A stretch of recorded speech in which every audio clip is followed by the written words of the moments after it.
Good morning, Mayam Kurumjari, Notice in the Tibina, you couldn't get to say about news analysis program that THOKCHOM and Miamutaram Nosari, Nasi Manipur Punariba, Tongan pauses in the Yauriba, Mordu pausing ado, Miano Tambitanza to those again. A hundred degree Sanga Express, Chief Minister 𝐍𝐂𝐿 Miam Nataram Okre, CM National Highway for Kudimaki, Musing set by Yaragani, Sugi, ground rule, Karasemdo Cre, territorial integrity hak the Yana Cre, Aduga, Senapati district key. Manung Dakuki sing Satoxin Tingnava Lebna Cre, CSO Tara Marina Lautoki Baban Matam Kregi Dokre, Ziribam the Matam Kaktaba to tell shutdown Satari, Pajin Kibising Tado Naba, Fox na demand Tori, Aduga Indo Myanmar border the Lampitopu from Cookie in Peace and then Yanding the Bafondoli, Haibang Sigitongan but pausing Aduga.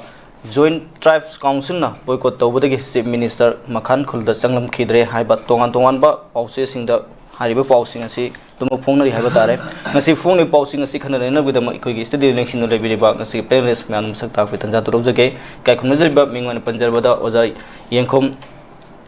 in YENGKOKPAM 𝐻𝐿 author and columnist oja utara nokjri oja ngasi ahan bagi ora thamjani ngasi ikoi miyam nasu ikoi Cookie area sing the Maitegi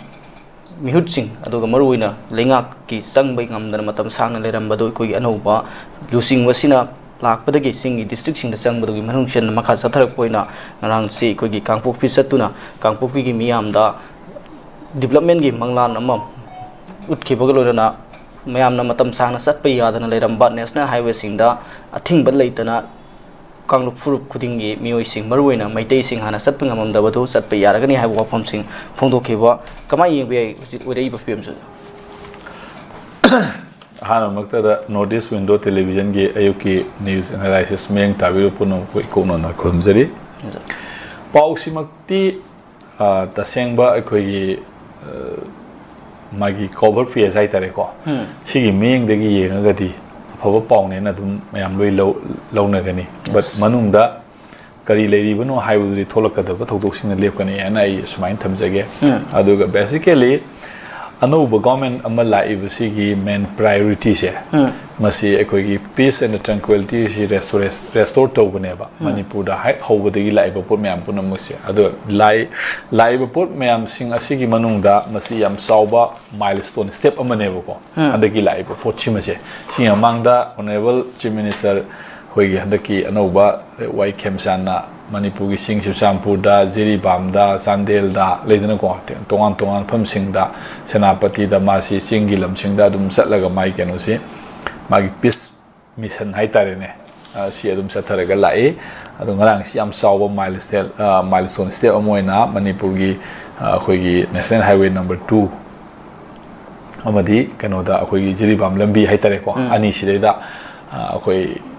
free movement chatpada kanamtana thingba leiroi koloi haibagi magi yam asoba pot ama masi kano lae adu punamak oidana su hozik tonganbu group kharana di amung Chief Minister si boycott tawi kano su dum yauri ko khongset se dum mai kano tawsi kai laka de ge do hoi yeng matai adu maru ena masideda laidi koina Manipur sida koina sideda mek sengna uba kharasi kaino haiba kanda Manipur si koi issue si sina loiba nate hozik border pillar gi kari gi lam yanthok engine gi oksum ko jama irang leitaba situation amasi kamaina uhengade ge si center na su dum khalleiba pot amane adugi part amane na ide dum laweba ko hana tawbe aba mayam ma tawkhre tawi mayam puna maksi deida makoina Manipur gi leriba hoigi apunba pangal se masi kayam sondharage na madu yengbagi mai keno du ama center na masi observe torongane na khale kamaina masi akhoi Manipur si kai dragasu leiba people sing asigi leiba punjan na bagi apunba mai saktam mama sagal no pangal du leibra leitabra ise kayam manung sida kayam maset pop na thuai ga ge se masi gi sang si mai on baloram do ma lebu ko aduna ne Manipur gi territorial integrity ka heloi ga ise masi ga ka na masi lepa ibu si ko mai keno daga sugi ground song do pata ga soi tong na ri bo kon ri ba ka do mayam sing laiba mayam sing ase masi ma center na han design taujan ba taujaba khoi cover di tham mapum ma di thamaga su manung da lei ba masak mayam sing se magi molecular level da थुगाइब लोइरे न मोइद खनबा मा लेरम याय हेन खल्लेबको आइगी मोतदि अमोन मोइसे trust हाइबसि लारोइदबनि सिगी लेरिबा हाना pre Indian nation अमगी मागी मंगलान मयाम लेरम मयाम सिंगदो मोइ पुल्लगा सागलम पोतुगी मदुमदि मोइ मदु लोइरे गायन Moina खनबा मा लेरम याय अदुना मरम मोरकांदा मोइना खुद थारकु मतमदा मदु माइ पाकपनि हेन आइदि लवेबको चुमनगी सिगी चटपा याबा याद मूवमेंट तोगानो पोट अमनि अखोगी लेरिबा नेशनल कंसोलिडेशन की लेरिबा हानगी लेरिबा प्री इंडियन स्टेटस की करी लेरिबा पोट मयाम सिंगदो यावरिबा माइ ट्रिक कंपोजिशन के का मयाम सिंग अदुदि मदु अमन पुजनबा यावरिदा मनुंग पोपगा मदि मोलिकुलर लेवल थुगारगा लेरे लेरबनिना मसिगी पोसि मोइ पुजनबदि यारो अदुना माइ कोवर अपसि थमकासिदा मयांगी पा लावरिबा खोलाव अपुनबा काहनबा यारो अदुसु थंबा लेदनको अदुगा अमुनजु पुजनबा ngамदना मोंगदि लेरबा film अमदा centre नाइदि उरमबा यायना खलेको मदु ओइबोइदबदो तोंगाना pot अमनेबको pot सिमदि मोइगी मेंगदगिदि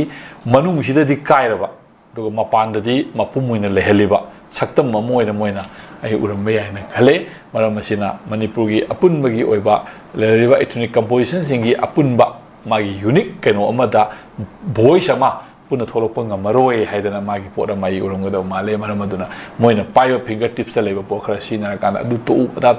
to kaina na to ning mon mit to leiba to adigi then irang sum leragadi takadu 2027 election se smoothly pangthok pu yaroi do pot am leibani na sigi post se yam tuna karmaina se balte lu changba thingambadagi changba yagi ba di jo council na sida lakpa step mayam la idana ko mimang du uri maktani dana ko si mayam singa se most probably in a Canberra, Lakado 27 election se Pangtokpa, Yan Magi normal CSA, state normal CSA Lady Hana Madugi, IB reporter or Ministry Kariki Intelligence reporter Madugi Poto Election Commission da Tambayana State Amasu, my second Michael Roma, the hidden is an am the Yaubra, high on a sing Musu idea and Manadum Kalevoko, and a post city, Akogi Lediba, Center Gilediba, Madu comment Shina, Manipuri film Simona. Something one with that, when you know, Tauba, Taubanga may have a mogi, thumping mogi supremacy. I tell you, Adugi Potuma Mokuta lady and Moy Masada, central government, I the confidence of later Brian, Kale, Maramasina, Madisida, Sinadi, Manipurgi, Apunbagi Saktam, Adu Akoipuna, Layrena, Akoi Manunga, Potu the ID, Tazavadi, Wali Aboko, and Labadi ID, Adudi Lay Train and Lawrevoko. Aduga India ge miyeng dagidi Indian state ke miyeng dagidi Manipur mapumun lega sumanungda moina pami mase molecular level da madugi potu akoi loimak madu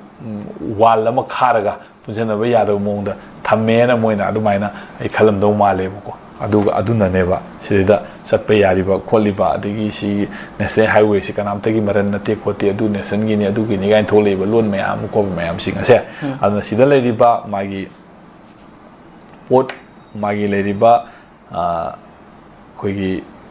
pulhanda ba haiba Manipur mangdo leba Manipur gi leriba hanagi leriba magi leriba ethnic composition singi apun ba idea amale rembud lehanda ba haiba the government gi magi keno di mai pa en moina khanbadigi ko si election ga kai ga tawba yana bu khona ba tawba state wen lokhalakpada hai bo si aidi lakbane na lawe adubu amo boiro hozi laiba step si akoina koigi mapan gi ba cover gi meng degi di phai hena satpa yam du yare ai jena phati hai ga tra bo ko natra adu makti adu mayam loi hai rane bo ko ale ma satpa adu yadaba ai jeni mayam pam dena adu tana ba posi silakpadu moina Manipur design to jo Manipur moina tare haidana moina khalam bi ai adu akoi gi manung degi tab ta du mani ko adu gi issue de dum lei hine na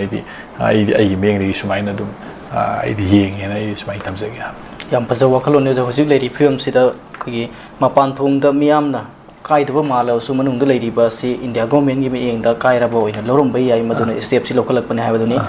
yam paza ba makha ta da laksaning si na koi simisagi khungsat si dai koi gi makhan gi miyam na Thinkiba, Kugi Makan Lip came the son of Yaroi Haiba, Maruina Makoina, Nagataruki, Asiba, Kugi Yam Tamtin Hat Kibatugi, Justice Pangalo, Mara Labasing Serapi Haibagi, Kologalona, Makanda, Minister Sanak Yaroi Haibagi, Thinkiba,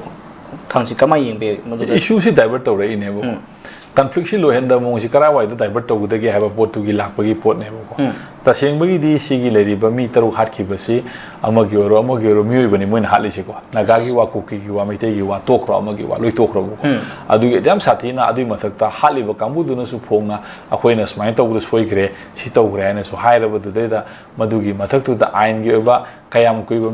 मागी procedure no बखोइना ngaय लेदुइसि को सिगी पोसिदि अदु कई कई अदु पोसि के लोइसन्दना asi yaba khotpa du tawara tawbana kayam hat tawrongani manungda leiriba mai keno myam singda miyuba moina ko aisu hat taweba ko leiriba pot myam singa se asina maram mora kansida issue si akhoigi leiriba satpa yare khole hangdoe ga haira kansida leiriba issue singi pixalan gi pa pot ama adu maina idi dum sinbane laweba ko adu masigi posi pura muthatpa ngamoidabani na adu makha tana posi dum leigani kali sidagi another spam tholokusu yai ko akoi adu matam kasu lakdo welcome tawgada potu welcome tawna lambi du thingna ko ta sang pe yaro sang mangam ji si a kind of keno amane bu ko ya da loire ha ba ya ba na te bu ko ana si mayam singa se adum leihini manipur da leiri pot mayam singa se khoi tarai nam ta lawroi adum makha ta ba step adum lakini hayeng na kari or ka no haiba ngam pot na te adu bu hosigi leiri ba miyeng asidagi di ngasi boki oina di sat pa yare haiba yani haiba se adum akhoi phayena lawni hayeng na kari oga dum no haiba ngam de adu sigi leiri ba migi yamna thamoi sokpa mi taruk sibagi magi justice phangandana thamba haibase masi yam saubo yamna sathiba government gi blunder amani haiba posing asi yam thun loisala kanda tabosing asi punna akhoi kana tawba manipur si shai sida ne baina ngasai center gi meng degi mai keno tawba kain thamjari ba pot myam si ko adum punbadi malaga su pundabagi pot ama manung je pulandana thambagi pot ama summa gi lalo ma ya chatli yan haiba pose isu si loisandana leiri bu ko loisanna ba kari kari makata ba initiate lokalak page da khoi ngai ki batari yeng ki batari natra simang na de khoi na aroi bane lo ya roi na ismai tham opposite edi film si ta center na kari ki khongthang local pa ya bage haibadu yi mamun na yeng ba mi mathau tari haibadu ni makata da laksani sine khoi gi miyam na matam kui na khoi gi ba irang asida asober role lori ba se su da leiri ba kambu sini haina haina ba su ma se meitai khakta na tana naga kambu naga gi site gi su haira bani adugo khoi gi su si khoi na manipur government side te lawthona bomang taksin khrabasu mo sangdo laga huji senari senara matung sita wari sanar matung da huji ti miyam na pam balom da khara sangsilakpi mo da su gi matang da nakal da hungi wari sanar matung da manipur ge territorial integrity ngak padi yana khibaga loina koi united kem masing hanthan ba da su yana khra ha wafum sing yauri oja kem sing mafam kor hongdo hongjin to da su yana khra bani oiri ba government ani government amadi koi su da leiri ba kangbu siga puna local lei ba khongthang aduga su gi ground run tu wai re haidna mamang digi miyam na law ki ba kholau aduna kadom da lai khraba aduga hujik su gi matang da sathari ba thong sina kamai ying be asi den mamang dai na haibu du dai di haipe dum keno ina dum haipe yaw gar ran num khale bu ko su nung adu ada le ba myam punam mak se central government gi fingertips loi to ngak tane adana moina manipur se manipur si da moina pamba manipur thugai ba makti moina pambai wana te bu ko manipur gi apun ba strength ama sagala pudu pam da bai wane ba manipur as a state thugai bu na te ba center na pami se asigi manung da leiri ba manipur gi leiri ba magi hanagi national identity ma leje ba adu asset tor pudu pam da bane ba adu asset tawdano mong da apun ba manipur oina thugai gre aina moina ubai wane bu ko adai du da ne ba leiri pose kitang logical oi bane ba ina haijari pose manipur gi oba pre indian gi oba national identity ma leira me bu ko hai ba pochi kana kana na pullaga madura yauri ba ethnic composition mayam sing ado madudi madugi loiba trust to di mun thugai gare ba ko madugi trust to mahan gare ba ko aduna maram mo kana mo gi national kanoma identity ma moina asset to bududi rise to bududi ngamaroi haidana center na mai pukning da ubudugi mai keno dune ba mana sathara iba po ya aduna di moina silamba mayam sing tam tam na handu oga su yare manipur gi oba hanagi oba national identity amadi mo koi sagalak ngamaroi ang popong na molecular level da thugai gre mina masigi pose amuna consolidate tawra matam yam sangani moi thajana ba soi le roi aduna thajana ba leitra ba pot asile da haiba mani maduna indian security disturb tawra roi haina potu moi wakhandagi ama moi khanbagi na maram war kana tarok pot amane bu aduna ne moi na moi fingertips le moi to na siudi kana sanana mu kamai to loi huji mek senga ne bu loi khanga ne bu moi pandam du lor kan da du tam tam na pandam ji ai moi gi meng loi akhoi na loi de na tonga ba pot amane bu aduga moi gi meng da gi pandam du loi sel le na moi na khan mana maram kana huji ti ji ne te kem hong dok pa ama to bai mam di kaido mamang da su adum haina central government ga madigi amaga su kambu singa si kaido da Indian army no mai kamna gitera adu kana gida bu su tori bu posi di moina paira moina sina ba yana ba taro ko pot amane bu masi in continuation ne bu ko ala lai ba pot meam singa si koina heta general perception dagi di manipur si ware irang leire amasu ware any praja ko di mangna wa ba sat panuai ta ba si pam de na ko adu pam da dina hai ba posi la pa kana phare na hai bai wa ne bu ko but ai khoi gi ba han gi lejaramba national identity ama sakala ko matam dadi ya war ni mo si kana tawre ang ko level da moina masi magi moigi le community gi magi le ramba trusting bond do adu di pungthu thu gai re na moina urabani na manipur as a state adum lejara kan du da poto adum sasera ni haidana adu gi lakpa du da moina election na mataw da na kota normal si la equal haibiya na bagi potu la na hona bada sinba magi programming work amagi manung chana satharak pa dum tai toki magi mai kui ekpina bai wane buko sina kaishu akoi dadi ohom ba wakal ama kaishu akoi hane sum si line da thamma lakoni na thodona engon dadi masigi posi anga po oide buko maram di masigi posi adum koina hana aidi henabu ngonda di henabu mai pa ena kalimam da ai to jegi pa prediction me am singa to sum tam sum me ena aidi khalle bako anu mai toro kana sigi posi ka sho ngonda di anu boina ude moina dum tawning mo matam da toro po ni ena ai anu mai na dum khalle na ismai thamse tore bu khuding mak se koi manipuri sing nung sibagi na te makoi na tahaning leba plan adu tahan bi oi bi yai ba mamang dagi prediction toro la ko do ngasi so dum tholi hai ba do ni makha ta do laksaning sinai koi gi senapati district manung da ku sing satok sin thingna bo ware lau khre hai bani koi gi hoki ba august ki tang mari da kangpokpi district ki gamgi faida thoki bai koi gi naga gi lusing ba singna satpa matam da thing pira ka chalan ki da bagi mayok tani ga sig loroi bi ware da kamai yeng be na kalaning mar tu ji adu ne si huji le ri si loi roi bu ko loi di adum masigi trust division am le henna ba pose adum nakai ma naka ma issue ma na kainom isalaga tau ba hai bu se masi pak loi bu ko si di kamai loi ge de ge hai ba kana puna mag pot ase kana gumam na khoi da masigi le ri ba pose san ga le ri hai da khoi isa sina puna ma na khalla matam da khoi isa da gi idea ma tholakane ba adu gi idea du pun ga da adu idea tholok pangam ri bu te khoi ya roi bu ko adu gi idea du pulan ba hai sina pun da na mo hona ri ba sing gi apam ba ne ba adu da khoi na sa sa ga na ai khoi gi oi ba lang da dum thura kan da ma du gi poto dum adum laigani thudra ga na khoi gi idea am thola ga na khoi gi adum pun gi ni hai posi ne ba in thamning gi sai si da adu na ne hoji any lui de na ko chat pa ya ja ma ya hoji adigi do hoji counter blockade to hando obra hando tri bra wari bo issue le ri ba mayam singa se na se highway be si group puru ang katang khunda ba na te ba ama khatam mayam le ri bo ko si mayam singa se loi ba nai da ba series of kano sing se adum akhoina adum ai di lakhine na ai di adum khali adu sugum ba se adum mase adum thola khine na ai di adum hoji dum khalla ga le ri bo adu na ne hoji thoi ba pot mayam singa se kai issue si loi ba na te na ai di adum high still hoji su haijeri si ni masi kari gumba game plan amagi makada sathaba pot ni na ko adum pak loi ki loi maram di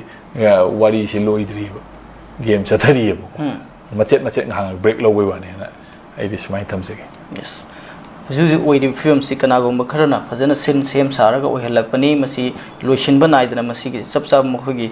pandam du phangdri phobo honar khini ha du jan thabe se yam phaja wapam ni makha ta do laksani si nei koi manipur si dai koi ban irangi akanba awaba saitheng mayam phangla matung da ban blockade ki saitheng sidi nungti khudingi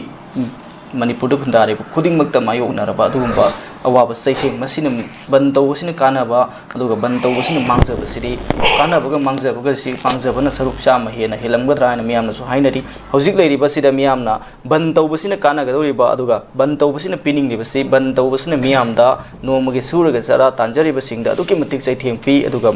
state sigi economy da so aduki matik saitheng pi ri sigi mathak tai khoi gi tongan ba any loop khuding magna kauning matam da ban se dum kauba maduga masi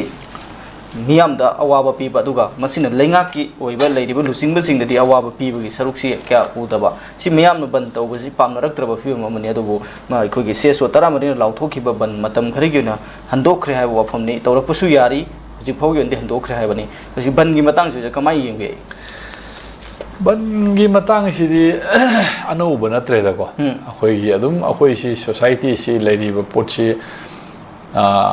adum akhoi si insoluble keno mayam sina punjal laga semaga leramina karaida put lithoro koi wani da ko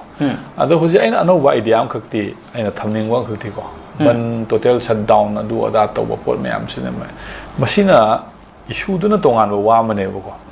masina pidi ba saitheng singsi na the whole apun mada pi ko aduna leiriba ban sing asi akoina masimakti banung adu ada haibana singba pot asi tawrakan sida haiba panamdu phangadra phangoidra haiba su akoi nainaba mathau tari bu ko aduga ban haiba si taw matam lauthuiba ban asina konselliba magi miyam budi haiba ko mayam gi na haiba ada kayam mi si karam kayam no masina support tawriba aduga masina effect tawriba haiba se masi su akoi khara justify taw understand taw ma change bu ban koram dai kolam dai ban taw natraga di masi gi posi adu makoi phanayam su ban taw matam da phagi taba taw bu su mayam yaw khre ko yam kan bu su yawi miyam support taw bu su yawi ko taw de haiba di nate adu masi gi posi akoina amang da kaida mayam experience mayam thengnare aduna masi koram dai matam da moisu kongning bu di nate aduna bu condition khara leiraga di handokpagi wafam laise masi su adum akoi welcome to bom thoe ebo ko adi koina ban kawi ba kamu sing asina ban je ta kongning mana te haiba mai wakhal lon du ne ba sida ban handu ena phongdu ise ko ai observation gi wani ko ai observation dadi ban kawi ba kamu sing asi su ban kongning mana te hai ba pot sing asi akoi gi kari gi future gi kari gi pot ama akoi kano ma da yeng kan da akoi information ama publicity ama publicize to bani ko pani hai ba gi sense u yaw bu ne moina ban to gi dakar oitre maram di hojik leiba government gi mana NRC ki matang da de lariba demographic challenge mayam sida khano na government haibu do khana rabani na du torobani na mai matam du step tu yengi haibane bu ko masi akoina dum mayam gi CSO gi kari gi lariba wakhalon se akoina miyang gi pulse ta thabak tawe na akoi adumaina interpret taw ta bane bu ko maram di lariba pochi ban kong na ko bu na te tangai phada situation aduna government da mai gi lariba keno sing sida people gi sentiment tu kangan bani haibagi magi signal leba sida khoi ban handu ko chatar down handu na lai se ko adu masi akoi adum mayam na welcome to gum thoi aduga makhata na kai gumba akoi gi khung chenghem ba taraga su ama taruga su alternative means sai tare ko ban na taba hotel shutdown na taba kaino pambe ama thibe yamro ko praina adu mai yenga hen effective oiga ba kamai to godam no haibu yenga kan sida pochi akoi tawhanningi na ai sumain thamsege atop karamba monda bangi mo huji chathari bangi mong se lambi thinga kan da miyam pudi mukta wa bi sina taba atop measurement atop measure leigadra kamai yembe sai adu ne haise sidaida hen effective oiga ba ban na taba haitare ko karino mayam khana tholakane pochi ko adu na taba pot ai no ji da smai tawre na haita mai kutak ta highway ya pot na te ko si mayam sing asi kai lege na khana ba kai government na tawga ba tawroi da wari ba ko election da se people gi lari ba poching asi akoina kari gum hai ba thabusi pai khalo dragadi lenga ki lakade pochi da chong effect lakwa ye ga khalan mangam ba wakhalon haitare ko haidi tung gila ka de belenga puri ba kamu sing asida yam song disturb lak pi ai ga na khan ba adum wakhalon ama moi da phone ba ngam bai tare ko gi le di ba kholau sina ko gi le di ba keno sina adugi poto phone ba ngam dradi ban la kha toro so ma toro so ka kana roe ko ma toro adugi poto yo he na ko de effect eno oi ba hensela kane ko le di ba issue sida lauri ba ko na lauri ba kholau sina maram di democracy si miam gi le ba mi na siam belenga ni na semi mi ching aduda tawriba issue akoina taw hariba thabok singi pangthok targa di chathari balenga asida lakade election na taga lakade mai government gi formation da kari ohong ba lakpa yai na taga lakani na makoida ki henba ngam gi kholam sange ko adu kholau du leitradi ban nung taw su ka su thodona kana roe ko adu gi potugi leiba kaino aduna ne akoina mass sensitization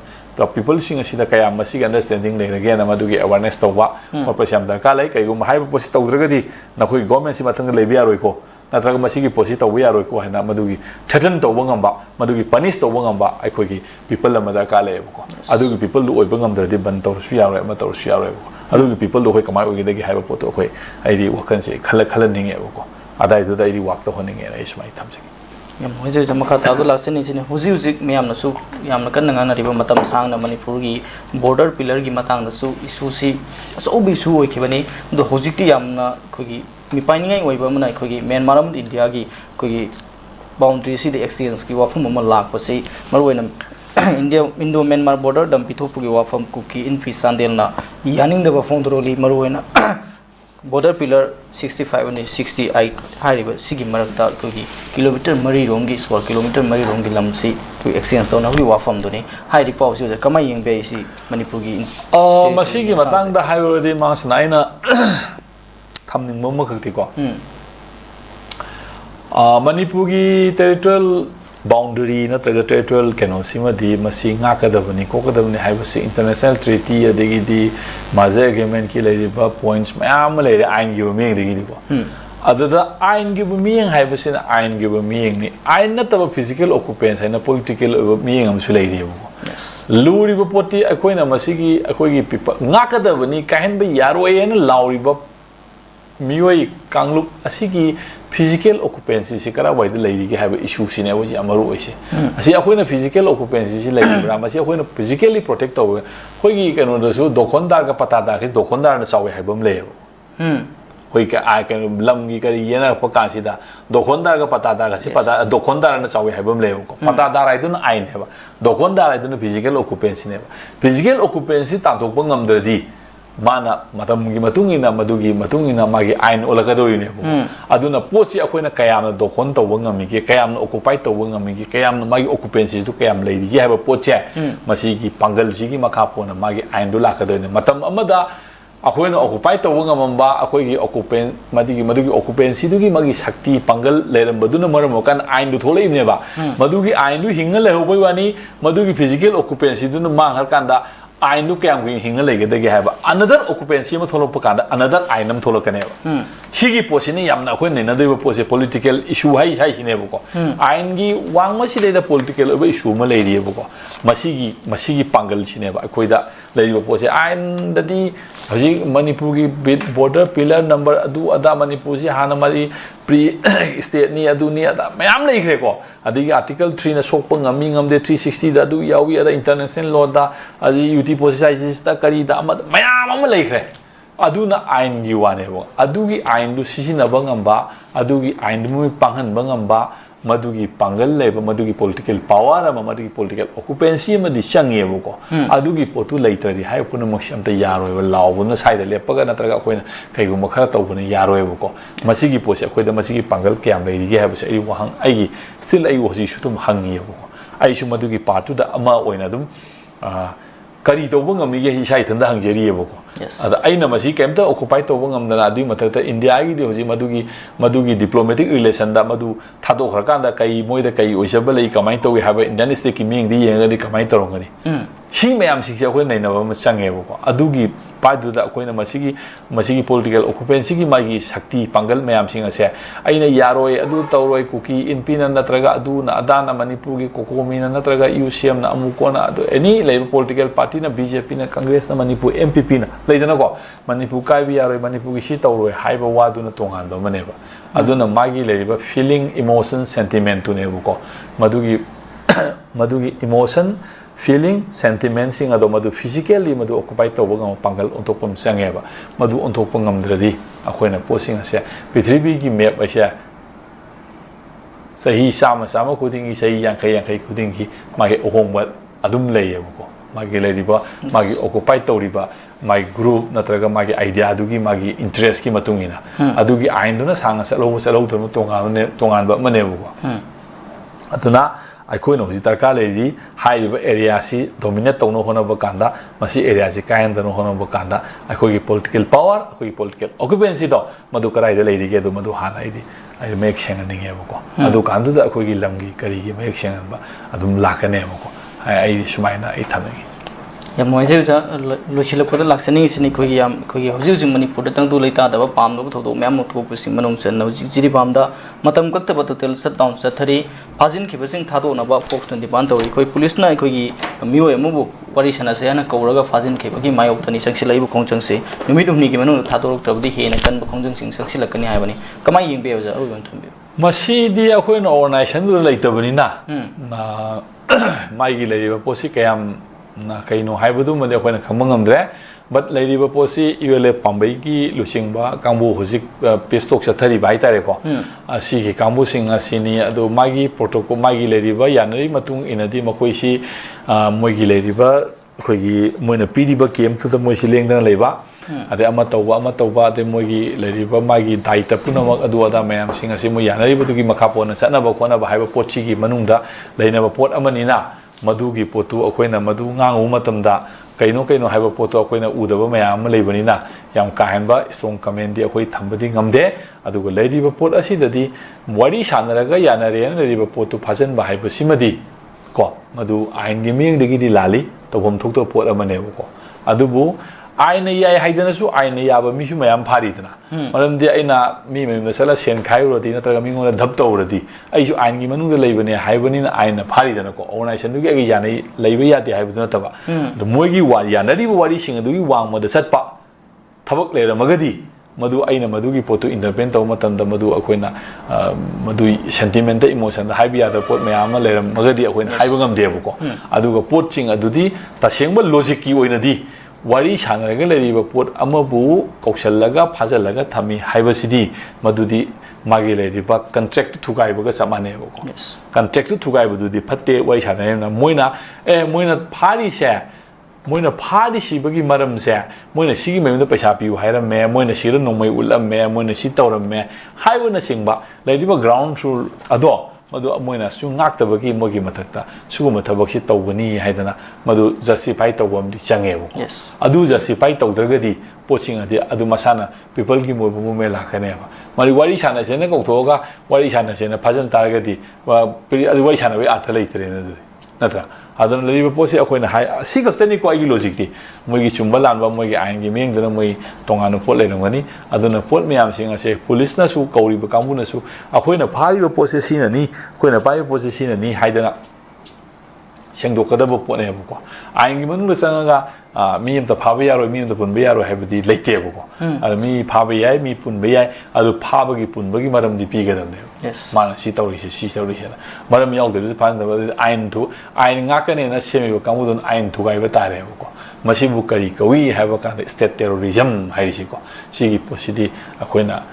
lehenda ba chumi na ismaina thamjege yam phaja wafumni hojik leiriba situation asida irang thoktanaba leiriba leingak asina thabak paikhatpa mathau tai punumakse manipur gi miyamda wariba mayamsi wadana honabada manipur leingak na lokot phokutabu sing tangai padan lokot mathau tai habuni yam noise ngasi ojagi sil matam kai thopidana notice into tv na yukuting sanduk seriba news analysis program sida matam sana lengbetun saru yabi bidamo ojabu orwa thagap phongdok seri miyeng tabir pumna pusoro boina ikonon khrum jari